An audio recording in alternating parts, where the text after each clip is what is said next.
So I will narrow the scope, I think, rather much.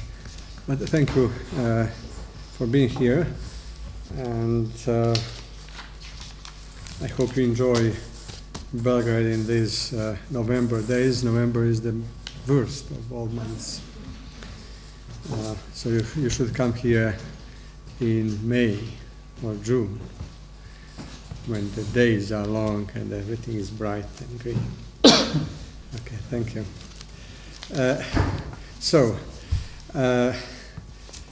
Our world consists of facts, some of which we find as a part of the reality independently of any action of ours, but some of which we produce. However, there are two very different kinds of these produced facts. Some of these facts we produce by the successful employment of some means to produce ends, we say. They are the results of our efforts to produce them, and our decisions are the causes, or among the causes, of their existence. But upon realization, these facts exist afterwards in the same independent way as the first kind of facts, the facts that we didn't produce. When we look around ourselves, we can see the huge multitude of things which would not exist if we didn't intentionally bring them into existence. These things mix with other, truly independently existing things in a world in which it is difficult and sometimes impossible to distinguish what is purely natural from what is merely natural, being there only because we decided it should be there. The incredible network of paved roads, overcrowded with cars, makes it difficult to conceive a natural moonlight in our streets. We produced much of our world as we have in now, but after being produced, existing there by itself. This artificial part of our world would not exist without actions and decisions based on someone's desire and intention. And most of it, in a sense all of it, is the result of collective endeavor, not only as an accumulation of individual efforts, but also in the sense that those individual efforts would not exist without collective schemes within which they were possible at all. Other animals are also capable of doing this, as Karl Popper showed in Objective Knowledge, for example, in describing what he calls the third world. Here we find not only direct product of collective animals like bees, but also many other forms of produced reality becoming autonomous in their existence at some point, and even being usable by others in different ways. Animal parts in the forest, for example, reusable nests used by other species upon being abandoned, etc. However, now, upon being produced, at least part of what is real in this produced reality is independent of us after being produced, although a crucial part of it would not survive without us. If we suddenly disappear, almost everything at first would appear the same, except that almost nothing would function at all. Or even if functioning, it would not serve its purpose. The purposes are never independent of us, being our purposes, our goals and ends that we set to be realized. There's a quotation of John Searle here, or referring to him, as existing independent of us either as users or observers, the produced reality is factual in the same or similar sense in which the rest of natural reality is factual, which also would lose all its purposefulness without us, despite being entirely independent in its reality as brute facts, as defined by Anscombe, Searle, and others. But there is another part of produced reality which is not observer independent in this sense. The reality of this part of the produced world is such that it entirely depends on our believing in its reality, and without this belief it would cease to exist. Without our belief, nothing would remain except perhaps the memory of their existence, but without any traces of any factuality of their own. Our belief thus functions as the act of acceptance, or as a part of acceptance of its being real. The issue is more complex than this. there is a reverse impact of functions and teleology producing real world results. For example, the above-mentioned network of roads and streets we see around us is the product of more or less efficient employment of taxation, which is possible only because money, which exists only as an institutional kind of reality, functions in the way which makes taxation possible. An institutional fact such as money, if it exists, has a capacity to produce real causal effects in the realm of natural world. But the factuality of institutional facts is such that nothing remains after it's being described as such, i.e. as institutional facts. Their reality as well as their actuality is entirely observer dependent. What remains is something else. After money has been spent on roads, there are roads, but no money anymore. Abandoned chess boards can be used for many purposes, but there is no chess there anymore. To exist, chess must be played. Although institutional facts exist only because we believe them to be there, their existence does not depend on our actual desires and sincerity. By being produced through our belief in their existence, they become real facts, not something arbitrary or fictional. This complex structure of the fabric of reality is not easy to grasp, and this difficulty might be the reason for many kinds of attempted reductionism which we witness time and again. There are several points of interest here. At the very outset of his book, Making the Social World, speaking of the nature or modality of existence within social ontology, John Searle uses the phrase, human social institutional reality. Human social institutional reality, as if social and institutional come in a package. It is not a reality produced by humans, but it is observer dependent and exists only because and only as long as we believe it to exist. The moment we stop to recognize and to accept it, it does not exist anymore.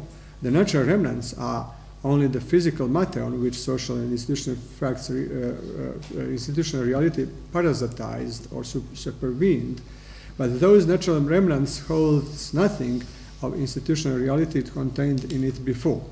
So a favorite example is money and how it exists. We can remember hyperinflation here in Serbia in 1993 when it, in one moment, and that moment lasted for more than a week, about 10 days, money faded away, disappeared, expired, in the sense in which a credit card would expire leaving behind only worthless pieces of paper or plastic. But the factuality of that kind of reality has been only produced. It's been created as if from nothing, and then attached to some external pieces of physical reality as pure bearers, which are essentially replaceable. That's, in the case of money, it's really obvious, and that in a way makes irrelevant all talking about gold bases, which is appearing all the time again, that money has to have some bases like gold and something else. It's only something that is essentially replaceable. Whatever these pieces of physical matter are, they are not a part of the definition of what counts there as real and valid. The social facts, however, do not necessarily have this feature. Some of them are not produced by any intentional activity and are not based in any visible decision-making process.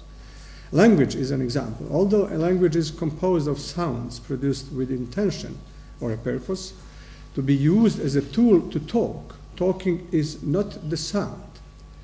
The meaning, which is the core part of the reality of language, is indeed observer-dependent, but at the same time, it is not created by the employment of an enacted constitutive rule that defines which X sound or whatever the physical part of the physical word it is, will count as that particular meaning.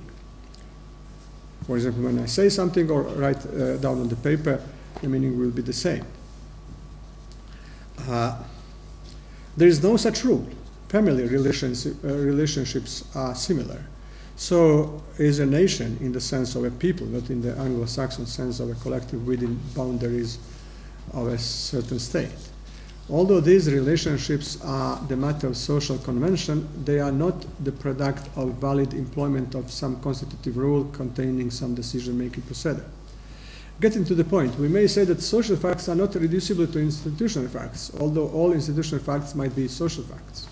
This is not the proper place to go deeper into this matter. Instead, let me just conclude, for the purpose of the introduction of this point, that social facts, although observer-dependent and in that sense artificial, have a kind of reality which is more regulated and constituted, and therefore are more the objects of some prospective regulative rules than of the constitutive ones.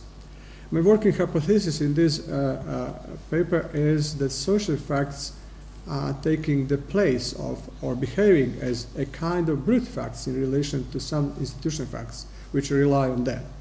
Some social facts are real in the sense in which life is real.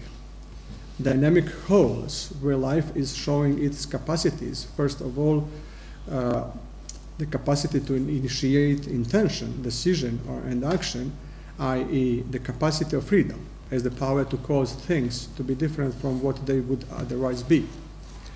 On the other side, institutional facts are entirely produced by, first, a decision to set a goal of iterative and repetitive nature, a general purpose which requires rule for its being orderly or validly realized, and second, applying an enacted, as from before enacted, constitutive rule which will ensure the realization of what that purpose in that orderly, i.e. valid way. This means that singular decisions are not institutional facts, although they arguably are facts, both natural and social, along with presumably being special kinds of phenomena, not reducible to anything factual. Institutional facts are the results, the factual consequences of combination of decisions, a decision to install and enact a constitutive rule, and then another decision to apply such a rule. And that combination is necessary for an institutional fact to become a real fact. Decisions are thus a crucial part in the structure of institutional reality. First, they play a constitutive role in establishing constitutive rules. Constitutive rules are decisions of a kind. Otherwise, they would be only conceived constitutive rules and not real really constitutive anything. Second, decisions play a role in every occasion of application of that constitutive rule, but in a very specific way. In applying constitutive rule, the decision already contained in it would just be repeated and confirmed or authorized, as there is nothing more to decide upon because decision had been made in the past. Decision is there from before as an already existing fact. Decisions are frozen in the constitutive rule, the other lines contained in the rule being a kind of container of the freedom, a means of its reiterated, not only postponed, efficiency and validity. Third, decisions are latently present in the act of recognition and acceptance of the constitutive rule, which is visible in the fact that it can be revoked or abandoned. If that happens, it might have disastrous consequences to all factuality contained in the institution defined by it, but not, and this shows a very solid feature of factuality of institutional facts for past instances of its applications. Past institutional facts survive the destruction of the institution. All this should show the firmness and stability of the factuality present in institutional facts. They are real facts, not something unstable, and also not something easily changeable. The logic and structure of the institutional reality is very complex, as described in detail in the works of John Searle. My point here is that the independence of the observer, once created, as Searle designated this crucial feature of this kind of reality, is not the specificity of institutional facts, because social facts have the same feature without necessarily being institutional in their character. Still, social facts often function as brute facts in relation to institutional facts. But this is a general feature of iteration. which is a crucial part in the structure of institutional networks. Institutional facts, e.g. a contract, might become a brute kind of a fact in relation to another kind of institutional fact, e.g. a marriage. Generally, institutional facts do not exist in isolation, but in complex interrelations with each other. That's the quotation from Searle's Mind, Language, and Society. The conclusion, there are two different distinctions overlapping each other. The distinction between brute and institutional facts, and the distinction between social and institutional facts. But these two distinctions are only two among other present in the construction of reality. Natural facts, which are brute, are often, but not necessarily, ingredients of the wholes which exist as the actual reality in social or institutional world, like paper in the case of paper money, which is not necessary as we've seen. Now, collectives are present necessarily in construing both social and institutional reality. What are collectives, or which kind of collectives do we face here? There are two kinds of collectives as sets of individuals. The difference follows from the minimal definition of life as the activity of setting goals and attempting to realize them. So the minimal definition, or ultra-minimal definition of the life as the activity of setting goals and attempting to realize them. The capacity to set goals refers to the power to make decisions, and this indicates the existence of deciders, entities capable to make decisions. Who has the capacity to set goals? We should recall that these goals, when realized, make the substance of all institutional and many social facts. They are not only a matter of individual decision making. So what kind of collective has such a capacity? One set of individuals is a simple aggregate, a set connected externally by a characteristic which does not indicate and cannot produce a definition of any cohesive power of the collective. Although the aggregate could have a joint goal, e.g. To cross the street when lights turn green, it has no unity, no oneness, and is not an entity that has a decision-making power. It is a different situation with, for example, a group walking together, and there I am referring to Margaret Gilbert, Living Together, her book, Living Together. Such a group is not a mere set of individuals. It has a procedure for becoming a group.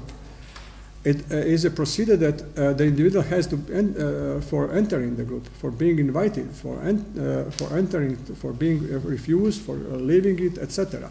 Nothing similar we can detect in a group crossing a street on green, or the group waiting together on the sidewalk on red. They are together, they all have the same goal, etc., but nevertheless, the group has no collective identity, despite of having the same intention, which would make it a collective with decision-making power. Having such a power would make that collective liable to responsibility. It could be praiseworthy, guilty, blamable, etc. Perhaps the group walking along the river is there to make some kind of conspiracy, a terrorist kind of conspiracy, etc. So there are many normative implications there. If life is defined as the activity of setting ends and attempting to realize them, then a group able to set ends and attempt to realize them would be a living thing of sorts. You may take living under quotation. This capacity, the capacity of freedom, is the basis of identity, and such a collective has the kind of identity characterized by that the capacity to make decisions. The fact of such a capacity is a social and presumably sometimes also an institutional fact. Individual participation in such a collective as a part of a decision-making entity can be defined as belonging in a rather strong sense. And that's the belonging. This indicates that belonging to a group is also a social and sometimes institutional fact. There are other kinds of participation which don't indicate this kind of institutional factuality, although some factuality is always there if this participation is real, and these other kinds of participation do not constitute belonging. Belonging to such a collective arguably implies a set of obligations and possibly rights as a part of that de facto belong. That's why I asked Resko who we are here. We clearly have some mutual obligations and rights, at least right to expect how the others would behave, etc., to be attentive, for example, to be, if present, and the like. Collective identity of this sort entails irreducibility to any set of features or relations of its members, such as, e.g., cost-benefit analysis in terms of well-being of its members if those features and relations are independent of what the constitutive rule of this collective require. In terms of belonging, it doesn't count, to use Searle's term, what members do independently of the collective as a unified whole, and what is outside of their role as participants in the decision-making the collective as a whole is performed. Their individual goals might be the reasons used in decision-making process by individuals in their participation, but those goals are not part of institutional factuality, which makes the collective the real decision-maker. Those goals are outside the institution, so we may have our private reasons for being here, but actually that part might be quite outside of the institution of creating the individual, the institution of the conference, which is going on.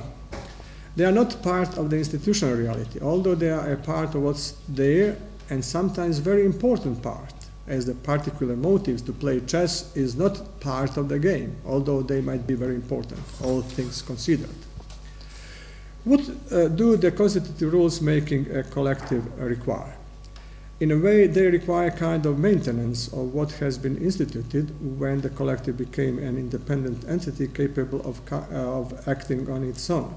This capacity, which is constitutive in creating a collective identity of a particular collective, is a sign of life, both social and institutional.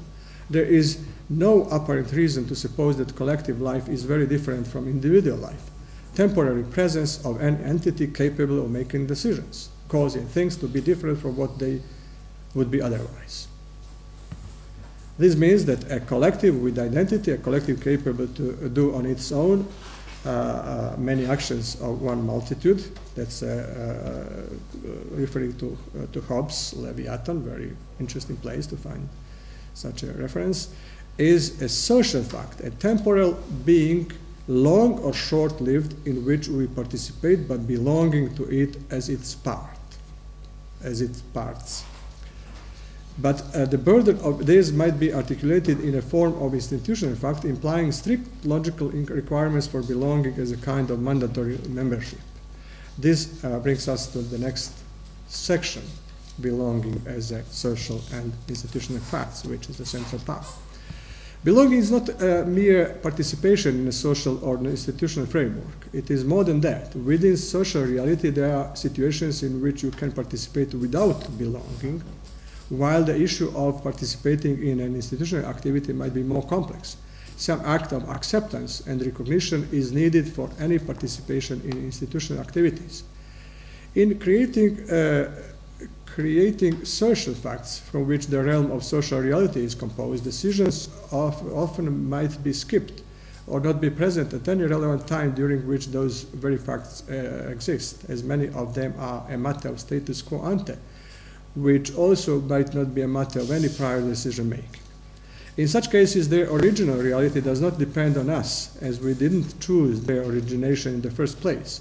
There is no traceable point in the past in which we can locate a decision to create that feature of status quo ante according to which something is a social fact now, e.g. that I am a son of my father in the sense in which it counts to be a son, or that someone is a German or a Jew, and so in many other cases of belonging as a social fact. As such, belonging is a raw social fact. In situations where it is also an institutional fact, that is the result of successful application of a constitutive rule defining its articulation and its functions. In both cases, belonging has a property of being an active member of a collective. On institutional level, active is a key word. It's important also on the social level. But on the other side, it does not necessarily mean a high level of activity, but only what has been described in the particular constitutive rule as doing what has been required by the rules of the game of that social role, which in mere social facts might not be precisely defined or prescribed as institutional. But in the case of institutions, the constitutive rules define with adequate precision what is to be done to have a role within the institution. The rules define functions of those roles that we have. Within the scope of social facts, this precision is not formally determinable and regularly has a certain latitude for free interpretation. Both father and son have some obligations and to a lesser extent some rights, but these obligations and rights are not fixed and not enforceable unless becoming more institutionalized matter, which might be the tendency these days when we tend to formalize and legalize all aspects of life. What might be what Christian have thought by saying talking about understatement of life by over-institutionalizing it. Life is more than laws, you just said. And social facts might not be, might lose some of its capacity and value by being institutionalized. For example, when a son is suing his father for something, the social relationship as defined from before as father-son relations might be impaired significantly. Within institutional reality, belonging is something rather different in terms of the precision of what is it to be done. Now, it is strictly defined with clear obligations that follow. This is secured by constitutive rules of institutions. These rules define the purpose of those institutions and at the same time show how they function. And I have another of those footnotes. Determining so what is and what is not the reality there. Now, from the point of view of institutional logic, where we have two aspects of or sides that we can occupy to see what we can find in this reality, internal and external, we can say that,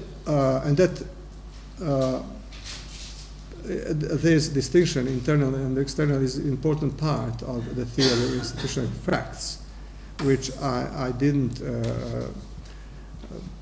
work enough perhaps here. I suppose that it's known. We can say that although we have a full reality looking from the internal point of view, it becomes different when we look at it from the external point of view. This may produce the impression that belonging might be seen at will from both angles, internal and external, being based on freedom, and a decision coming from the freedom. It's looking that we can decide whatever we want, but actually that's only from the external point of view. From the internal point of view, it's something which is entirely factual. So that one can arbitrarily choose which side one takes, independently of the context of the application of the constitutional rule of belonging. But that is not the case. In fact, there is only the internal viewpoint. The external viewpoint does not exist at all. That's why belonging is a fact, social institution, or both. It can be only social fact. You are a Jew outside of Israel, for example, in Jordan. Or it can be only an institutional fact. You are an Israeli governmental official, although you are an Arab. Or you can be both, a Jew and an Israeli official, both of that, which will be your properties even after being captured and, for example, taken by the enemies outside of Israel. So that's important point. Your properties will follow you even if they are only institutional. You cannot just cease at will to be what you are, and every possible change has to go through the procedure which has to take these social and especially institutional facts as factors of utmost importance. Although you would be something different if you resigned before being captured, for instance, the fact of what you did makes your position entirely internal, implying that anything external, meaning what you could have done, but you didn't, is of only theoretical and hypothetical importance. Belonging implies so all the consequences in a very strong sense, in which those consequences are causally produced by institutional facts as real causes. There is a kind of necessity by which causes produce their consequences. This necessity, despite the fact that causes here are only institutional facts, are the same causal power in the realm of institutional reality as in other part of the realm of reality. The nature of causality is always the same. And now I'm skipping a part and going to back to belonging. That's something that is dealing with cost-benefit analysis as something that doesn't belong to the logic of creation and instituting the laws. Belonging is an institutional fact in a similar way, a sense in which a given promise is an institutional fact. That's actually an example by which I try to explain what I'm saying before. After being given its factuality, the factuality of the promise produces various kinds of cardinal consequences. The act of giving a promise is free, and this freedom makes it a promise, not something else. Calculation might be among the reasons to give a promise, but it is not what makes the promise to be a promise. Similarly, in belonging, we have consent as the validating factor. The consent is the act analogous to giving a promise, and this consent is both actual and present all the time, again, in a similar sense in which the freedom needed to give a promise is present after the act of giving, and that freedom is present there in the same shape and nature as it was present before giving it. Otherwise, fulfilling the premise would be either subject of calculation or mechanical consequence, in both cases without the validating factors, which makes it free and at the same time obligatory. So we can break a promise anytime, but that doesn't imply that the promise is not a fact. The promise is not a matter of ex post facto calculation, nor a mechanically necessary consequence of uttering some words. Otherwise, it would be an event instead of an act. We know this because of our capacity to change our minds and break the promise. What we cannot do is break the promise without this being counted as such. This is the in institutional logic. Broken promise is a failure, not a success, regardless of anything else what could make breaking to be somehow good. Breaking is possible, but it is not possible to fulfill a promise by breaking it. Fulfilling is normatively necessary, regardless of any other reasons that may make breaking necessary or affordable or good or whatever. It is the same with belonging. Everything institutional as actually comes from the freedom to fulfill the obligations derived from its institutional factuality. The logic of a constitution, present at the point of creation of the institutional fact, requires this demanding structure. This point is irreversible, both in defining which game we are entering and making a set of requirements which become valid in this irreversible sense. They are valid until revoked. Under such cancellation, their existence is actual, it is a fact. And at some later point, it might become some past reality, not actual any longer, but still real. The institutional fact cannot be simply dismissed by invoking attractive, individualistic, liberal, or other kinds of quasi-theories collectives in the game are in fact individuals, and they are also free, so both individualism and liberalism are preserved in dealing with real collectives. This brings us to the issue of irreversible points, and it's rather short and underdeveloped, perhaps to some extent. Acceptance of a constitutive rule is an act of decision. That decision implies a consent to enact the rule. Enacting a constitutive rule makes the division between the time before the point of enactment and the time after it, makes it irreversible. This point is irreversible in a very strong sense. It cannot be circumvented, ignored, or disregarded. At such a point, a new fact has been created, and it's a fact. The application of a constitutive rule creates a new reality which is based on the power to make decisions, i.e. to make something real just because we want it to be real. But of course, it can be realized only on condition that we cannot change our mind at our will after the point in which decisions has been made. But we can change our mind, and normatively we necessarily can't. We cannot retain our full freedom as we had it before the act of making the decision. This again may be suitably explained with the example of promising.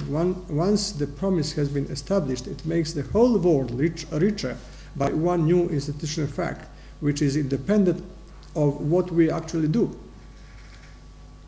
After the constitutive rule of promising has been enacted, this fact becomes real, and it's independent fact. After the constitutive rule of promising this becomes real. This point in time at which promise has been given functions as an irreversible dividing point, making a real difference between what was before and what exists afterwards. It divides an open space of possibilities before and a new condition of being under restraint of the constitutive rule after that point. There are some empirical conditions under which a constitutive rule retains its reality-producing power. Under those conditions, such a rule, if enacted, cannot be refuted, although it can be violated. It produces a new reality by positing what counts as having the status so and so, as having a deontic power, as Searle would say in Mind, Language, and Society, that X count as Y in context C. That's those are the famous empirical conditions or natural or real conditions C. In case of promising, C represents some empirical conditions which define the validity of promise giving. There is a very nice way of this definition in Sidgwick, here quoted. In the case of belonging, C represents some other empirical conditions which define when belonging is a valid fact, i.e. when it is the case that belonging is real. In both examples, this implies a set of obligations and also rights which are contained within those facts. Constitutive rules also regulate, but they do more than regulation, says Searle in the same book.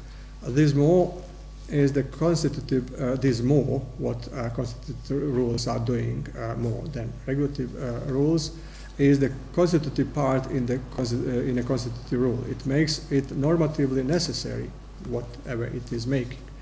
The normative necessity contained in constitutive rules makes the reality cardinally different after their enactment.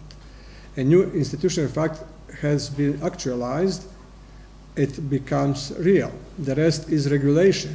And that regulation may vary in many different ways and make subtle differences, but those are different level of reality.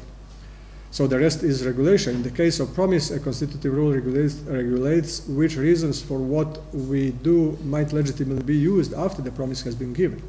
At the point of being given, it has been established as a new actual instance of the institutional promising with all restraints implied. it became a fact, and that kind of fact, institutional fact. Before that point, we can use all possible reasons to do whatever we want. But once the promise has been established, the scope of the reasons we can rely on becomes different. Now there is a demarcation line within that scope, making the normative nature of reasons on different sides of that line also very different. Some of the reasons will become invalid, i.e. they cannot be used as proper reasons for action in the context of the given promise.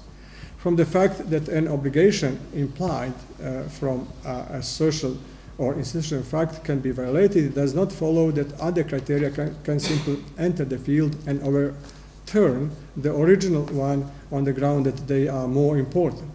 These other criteria might be of high normative appeal, such as well-being or justice, but this wouldn't make a difference in factuality or of normative force coming from irreversible points in which institutional facts have been created. For example, if a promise is not maximizing the well-being, it wouldn't cease to be a promise, i.e. it wouldn't lose its normative content and cease being obligatory. What we have the different attempt to refute this by what's William, the anarchist utilitarians. I'll remember later. What will be the final decision is another issue. For example, a criminal might decide to violate a law, of course, but this wouldn't be the negation of normative force of that law. The whole social and institutional fabric of our world is structured like this, having always some actual irreversible points as markers of what is real, as points at which institutional facts come into the existence, i.e. become real. Social and institutional facts are facts, not notions, and they have had to have a beginning in order to exist. After becoming real, institutional facts equally or similar to social facts exist sub specie eternitatis, showing their relation to values, purposes, goals, ends, as the source of their existence and not being raw natural phenomena. These irreversible points at which institutional facts are created by decision as if from nothing produce a new reality which then supervenes or parasitizes on natural reality. This feature of dependence of natural order is just one more factor of dependence. Social and institutional facts depend all the time, from the beginning to the end, on our decision to accept their reality, but also on their being possible in real natural terms.